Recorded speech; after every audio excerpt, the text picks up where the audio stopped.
Welcome to this channel. This is Maxwell. In this video, I'm going to talk about Coursera ID verification, all you need to know, and comply.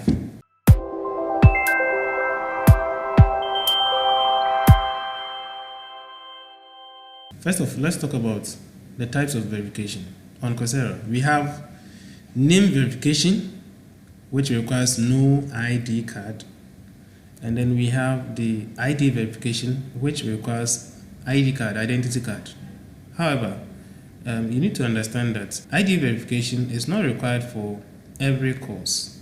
It's only for few courses, especially the specialization courses, and I think some master track courses too.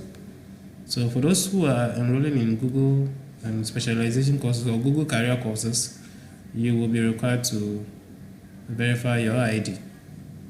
But if you are not enrolling in any of these specialization courses, you may not be required to verify your ID. So take note of that one.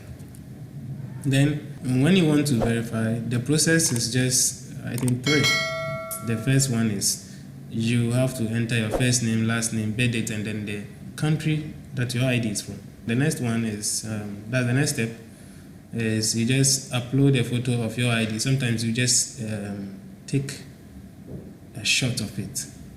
So when you are doing that, you make sure that the ID is very clear.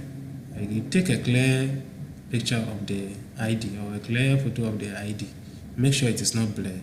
And also, the next step, if you pass the second one, the next step is a photo of yourself. So the verification wizard or the process will be giving you information on how to maybe shift your head, or either you have to bow down your head or have to raise your head, turn your, you get my point. So that's how the verification process is. Very simple. It is possible that you get it wrong. So if anything goes wrong or if there's any issue, you will be required to try again. So you can try several times until it works. It depends on you.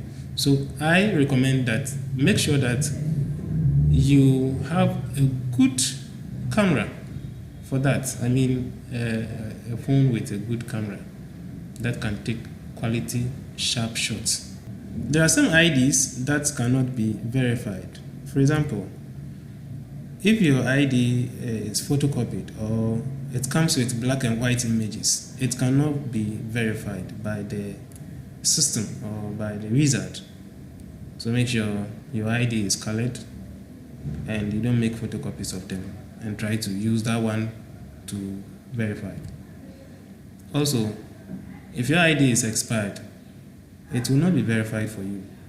So those of you who have IDs that are expired, it cannot be verified. So use current IDs for the verification process. If the ID is not issued by a government, for example, a school ID, you cannot use a school ID to verify your ID on Coursera.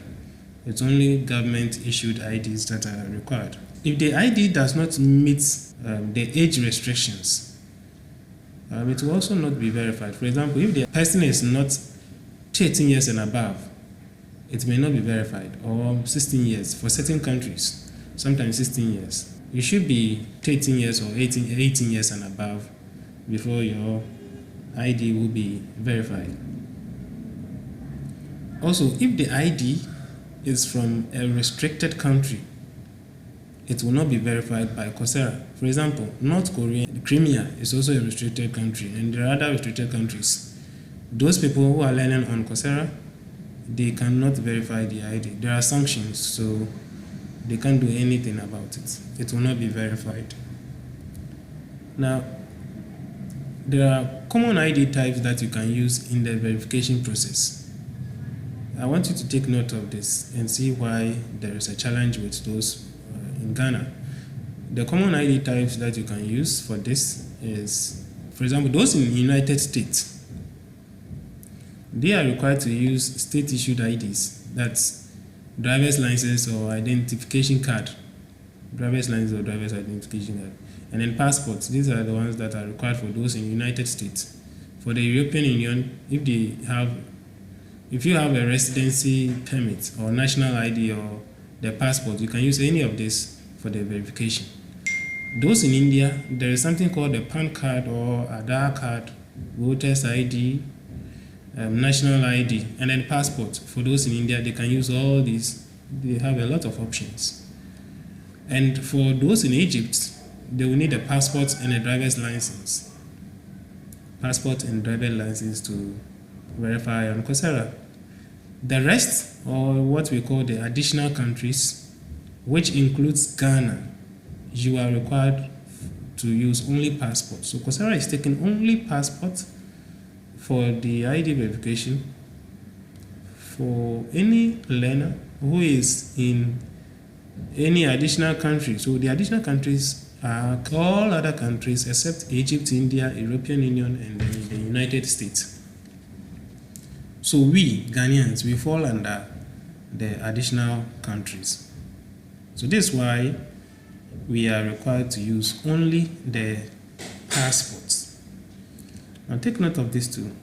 If you are still unsuccessful after multiple attempts to verify your ID, or if you don't have the accepted ID type for your country, you can contact Coursera and their team can issue a refund for your course. If you paid for it and you don't have the ID to verify and then download your certificate, they will refund your money for you.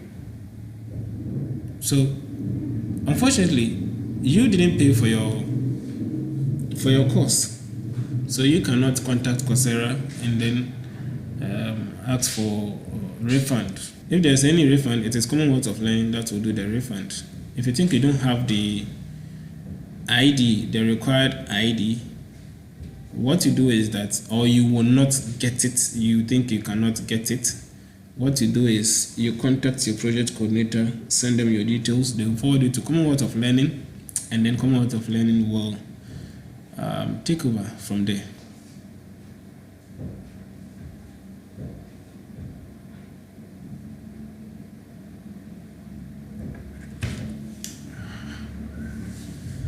So let's go through some FAQs. There's a lot of questions that you asked in different categories, but I picked 4 of them, which is, let me say, common.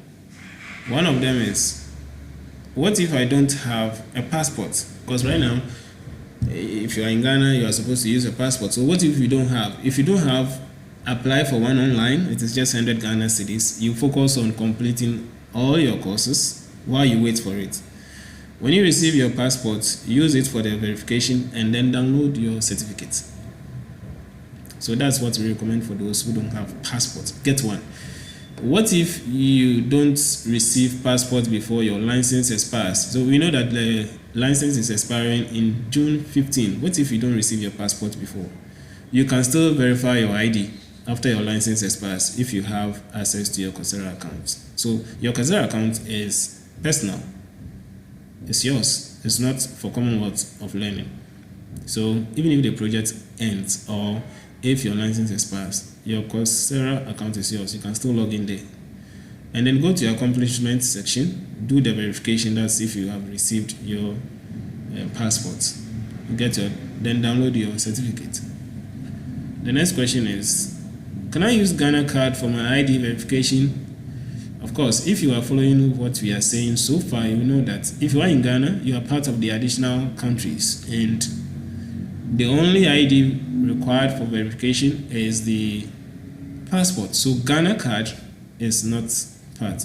Coursera requires additional countries like Ghana to use only passport for verification. The last question is, what if my passport is expired? Again, if you follow, you know that the answer is you cannot use expired passport to verify your ID, whether you are even in the United States or India or European Union or Egypt. What we do is just renew it and use it for your verification. I think that I have exhausted this topic. If you still have questions, just leave them in the comments and I will respond. This is very important. Like, comment, subscribe. You can share because there are a lot of people who also need to know this. If you know someone who is in in the project who is learning, give them this information so that they will understand what they are doing and do the needful. See you in the next video.